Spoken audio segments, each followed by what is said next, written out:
Yeah. Have I ever told you how I got into voice acting initially? Mm-mm. Sure, and we'll start the interview in a second, I guess. Sweet. But Yeah. when I was a sophomore in college, um, I took a voice acting course, which was so weird that they were offering it. I was like, this is okay. Like, because I'd already been doing stand up and I'd been like, I started my first voice acting gig was in 2006. Um, there was this show on YouTube for a while called Rock Stars. Mm-hmm. I voiced for the characters. Oh, nice. Yeah, it's because everybody who was animating and working on the show all had the UP voice. Like, it's Yeah, basically like, I know what you mean. yeah, it's, like no matter how old you are, you've been drinking Dale's Pale Ale, doing blow and smoking Reds for 30 years. That is what the Upers sound like. And it's like, hey, buddy, you want to come over here? We're gonna go hang out at the fish show. uh, But that's how I got my start. And then when I was a sophomore in college, the professor for that course was Knut Horowitz. okay. You remember the old State Farm commercials? It's not rocket science. Yeah. That guy. Oh, holy shit. And he taught me everything that I know, like about vocal fry, about like pitch control, about so like I was very fortunate to kind of really learn from a master. He was like one of the bedrock members of the Annoyance Theater. Like, you remember the show Too Much Light Makes the Baby Go Blind? I do remember Yeah, hearing about it. yeah. That was sketch comedy, right? Yeah, that was Okay. improv and sketch comedy, I used exactly. to be like real into all those crazy, especially like in the early YouTube era. I was like I followed like every sketch comedy thing that was on Whitest like Kids You Know, and at like all least, yeah, that was like the go-to guaranteed content one. But then of course you have like the smaller budget ones that would only make a video like once every 3 months or something. yeah. Oh But yeah. yeah, that was a whole different lifetime ago. It feels like. Dude, that's awesome, and Several that's lifetimes ago. I find it funny too. Just as my rebuttal to that, I find it that finding out people's origin stories for like how they encounter their first like weird voice thing, because that's like what it really comes down to. Like my first weird voice thing was a doo-wop group that I saw live, and I was like, they're doing a lot of shit for just being like four of them up on stage. Yeah. And like just the curiosity of somebody else making a whole cacophony of sounds in a way that like just didn't sound real but absolutely was. That's what always seems to intrigue people. The Yeah. first time that somebody realizes that every Looney Tune character that came out from 1945 until like 1960 was one fucking dude, Right. it Right. starts to really kind of put things into perspective for people that like, yeah, the impressionists that TikTok have helped made famous, and like YouTube before that, and stand-up comedy before that To, being like, pay an homage impressionist to thing. like Hank Azaria, Mm-hmm. and there's just that goes on and on. Dana Carvey, like, Right. so my first foray, like when I realized like that it was okay for me to do impressions, I was this was that same year, 2006. Family Guy had just started, as well, That's a and good I show for that too. remember trying to like practice the voices and be like, "So what's going on there, kids?" And Everybody always goes for him first because I'm pretty sure I first, have a good one for him too. but I did an I watched an interview with some of the cast, and what I didn't know was that the guy who does the voice for Cleveland, Mm-hmm. Mike Henry, is a bald white dude just like me. Mm-hmm. And I was like, "Oh my God, I can do that voice too." Right.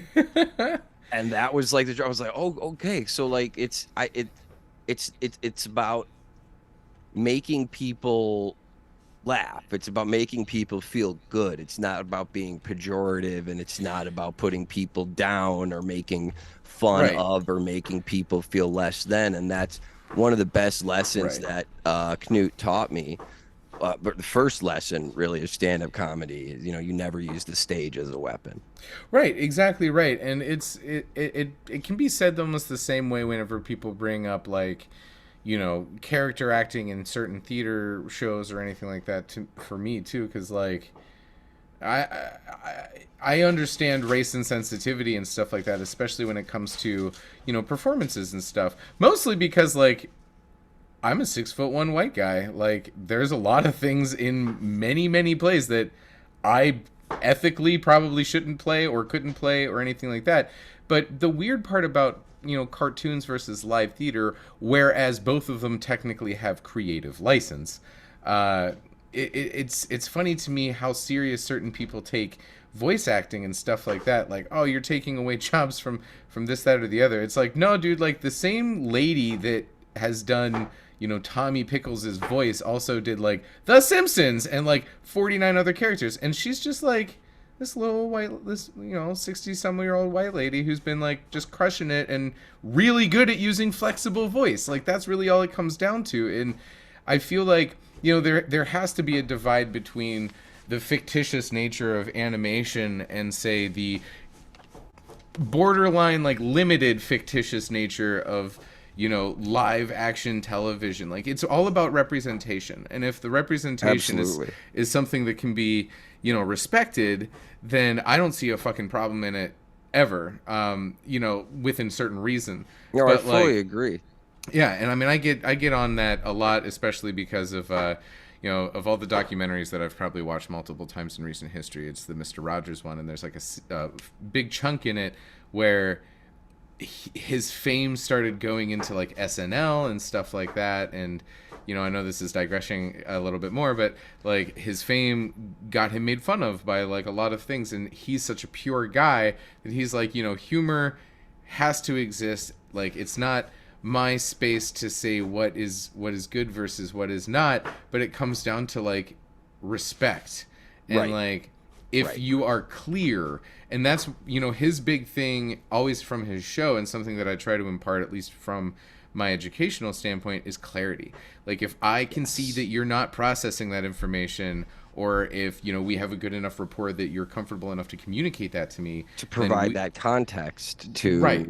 help and foster that understanding and that back and forth to make it more cohesive. Yeah. Not only is that how we gain skills quicker, at least in my standard profession, but Sure. like, it is a way that we can find a middle ground conversationally for anything regardless. I mean, the other reason why that's super important, especially in like a self-discovery kind of way, is just the fact that if you don't process it in any capacity, you're limiting yourself as to how much you can really grow in that capacity anyway. So whether that be like an emotional thing, whether that be the understanding of a concept, or whether that be skill or learning a new skill in a certain new capacity. I mean, all of those different things are still involve like learning and processing and then generalizing the skill into something that you can use in an everyday. But it's just one of those things where I feel like once people slow down enough to see that, it kind of becomes common sense and second nature.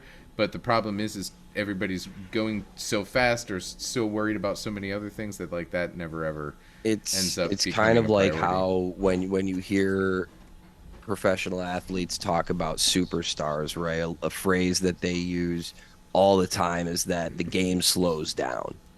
Right. Right? Like that when they're in the game, they're able to process it at a different level to be able to be their best performing self.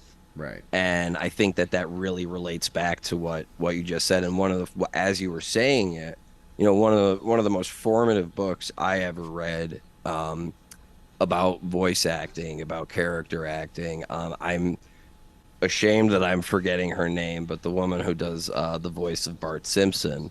Oh yeah.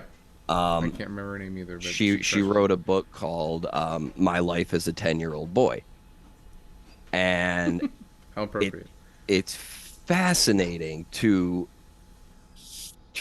read the journey of how an adult woman can relate her experience to Bart Simpson and make it real and make it believable. And to me, that was always the most magical part about The Simpsons, was that they made the voice actors, there are only a handful of them, Right. but they made the characters real. And the biggest, for me anyway, Phil Hartman. I Right. mean, like his impact on voice acting. I mean, forget Saturday Night Live, forget his acting career. Hi, I'm Troy McClure. You may Right. remember me from other such films as 99 Problems, but a balloon ain't one. And Troy like, McClure was always one of my favorite recurring or characters. the monorail, Right? And that's something I feel Zap like Brannigan. people need to really give themselves more, not only forgiveness, but really just dial into it a little bit more too. Like, I know chasing voices is like an acquired hobby for people that have, like, let's just call it what it is, the ability to listen to the details that other people just straight up miss. Mm, And I feel like it's a almost a really good way of just talking about how marketing can work out in the first place. Like, you create mm. familiarity, you create an association, and like you can almost, subconsciously whenever Troy McClure is going to show up in a Simpsons episode, even though he only ever shows up completely out of left field and he just always says like, "Hi, I'm Troy McClure." Like, it's still one of those things where like you kind of know it's being set up whenever, and that's where learning or like muscle memory or other arguments that we can make about any other type of education really comes in. But hell yeah, dude, like that's super cool. I knew that you were always involved in like the voice stuff. I'm glad to hear like the background story of it a little bit now too. It's really cool to listen to.